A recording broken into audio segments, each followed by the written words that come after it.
Hey guys. Shit. Hey guys, what's up? RossDunneIE. Um, so I wanted to talk to you today about how social justice stole something from me. Um, Last night while I was thinking about it, I sort of came to the conclusion that the alternative identities that many sort of people in the social justice movement um, hold dear to themselves, sort of the core identity politics. And I'm not talking about like people who are transgender or etc. It's the vibrant expression of physical attributes, be it hair color, provocative clothing, etc. Those are common and standard fare for what I perceive to be the social justice movement. And I had sort of grown irritated with that. I look at a person now who has sort of a unique alternative visual style, and I almost immediately think that they probably have an annoying ideology that motivates them, and that I should probably avoid them at all costs. That's my failure. I shouldn't be thinking that, but fuck you. That's how I think now, and I hate it. See, I grew up playing the Final Fantasy series. I was obsessed with Final Fantasy to the point of really genuine fucking embarrassment. I did weird shit on the internet. In fact, I could title this video "I was a teenage social justice warrior" because all of that sort of stuff really sort of appealed to me, and to this day, it still does. Um, Video games really helped me develop a good sense of accepting other people, and uh, really allowed me to sort of explore alternative sort of alternative ways of living, in visual mediums. Realistically, um, it would be hard to say that an individual like Kuja from Final Fantasy IX, or Kuya, however you want to pronounce his name, um, doesn't cross into a very complex and interesting place with his or her gender. Kuya is identified as his and him in the game, but obviously he's quite sexually androgynous. I found those sorts of things fascinating, and I still do. For the most part, I'm really curious about people who have sort of alternative lifestyles expressed visually. Um, and I think that anyone who's brave enough to sort of dress in a provocative and interesting way is usually probably pretty interesting. Or at least that was an opinion that I had up until the last few years.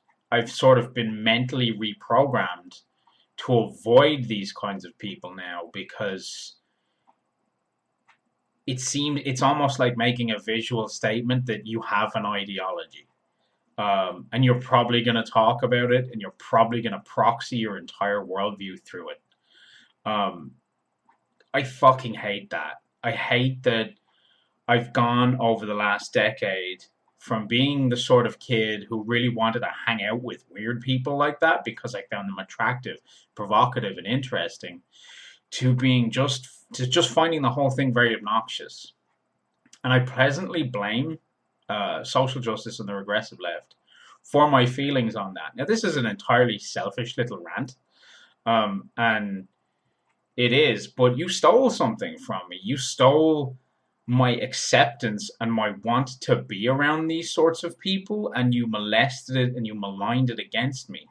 Because ultimately, I felt that gaming was a naturally inclusive space uh, before the balkanization of gamers. And that's one thing that I really want to sort of stress, that I think social justice and the regressive left is contributing to a genuine balkanization of gaming. Before all of this, nobody cared. Gamers were some of the most progressive people in the world, and they still are. But this grabbing on like a dog to a lamb's leg of this one particular little corner of gaming, this sort of shit eating little piss children that are like 14 years of age. They play Call of Duty, they sputter their shit out of their mouths. They talk nonsense, they talk in unfunny memes. I mean, if one of the biggest sort of complaints that sort of especially feminists have against sort of gamers, it's that sort of get in the kitchen and make me a sandwich bitch joke. First and foremost, it's not a funny joke. I mean, and I don't even say that as like it's not funny because it hurts people. I'm saying it's not funny. Like it ain't a funny line, bro. Uh, Objectively, it has pretty shitty comedic value.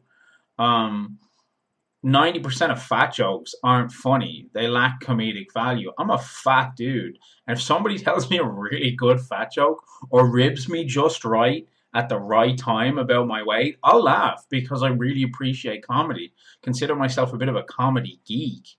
But that unfunny garbage is was should never have been used. I mean, it's like the bottom level of discourse that fuckwit idiots on Xbox Live have, and yet that's apparently how all gamers sound now. That's apparently how all gamers speak, how all gamers behave. We all talk mad shit all day long. Now, don't get me wrong, gamers definitely talk shit, and competitive gaming is naturally highly competitive and can be like a really sort of aggressive environment. But gaming is inherently competitive by itself anyway. If you think that sports players get on the football pitch or whatever sort of arena they step into to perform sports, and then go and think that they engage each other with like pleasantries and niceties, you're fucking delusional. Gaming is just as competitive and socially aggressive as any sport, and that's just a component of high-end competitive gaming. People trash talk. It's not fun, but it happens. Um, but a lot of gamers don't. I mean, you can't really trash talk if you're like playing a single-player RPG, can you? I mean, you might throw the controller down and go fuck, as I've done on multiple occasions myself. But that's not the flagship sort of behavior of gamers. So unfortunately, at the turn of sort of, when Gamergate sort of started coming around, you had gaming's own establishment media shitting on gamers and believing that sort of horrible ass narrative, that sort of horrible ass way that young, stupid ass motherfuckers talk to each other on Xbox Live is clearly indicative of all gamers and all gaming culture. This, of course, lays the foundation for the modern sort of neck snap that the regressive left has done towards gaming, and begins making sure that begins the process of isolating gamers and sort of balkanizing it into, well, you either agree with our narrative or you don't. In a lot of ways, the regressive left is like a quote unquote the liberator. If you've ever seen that graphic, but they're more akin to a conqueror. It's barge in, tell everyone what to do, and pay tithes in the form of changes to video games and changes to development strategies. Try and sell to their particular crowd, even though, as we have repeatedly observed, social justice warriors don't play video games. They don't want to play video games. They're not gamers, they're social commentators. What they have done is barged into this sphere, barged into the subculture, shattered it, divided it up amongst previously non-existent lines, and then demanded tithes and appeasement, and then they're going to leave, But and I think Gamergate represents a pushback against that sort of attitude and a pushback against that movement. So yeah, I'm pissy about it, man. I'm pissy that the sorts of complicated and interesting visual people who were shown to me in video games, have become the sorts of people who have then, and then people have then, sorry, people have then adopted those visual mediums as their own and used it as like a signal fire for most likely the pushing of a regressive leftist narrative. Effectively, you're poison frogs. I used to find poison frogs very interesting. Then I found out they were poisonous. Now I don't like poison fucking frogs anymore. I wish I did. I'd like to keep looking at pictures of them. But now every time I see a picture of a poison frog, I go, fuck, I hate poison frogs. That's really how I feel about it. I used to be attracted to this impressive, complicated visual identity that was portrayed in video games through characters like Kuja or various sort of androgyne characters in a lot of RPGs and in a lot of gaming.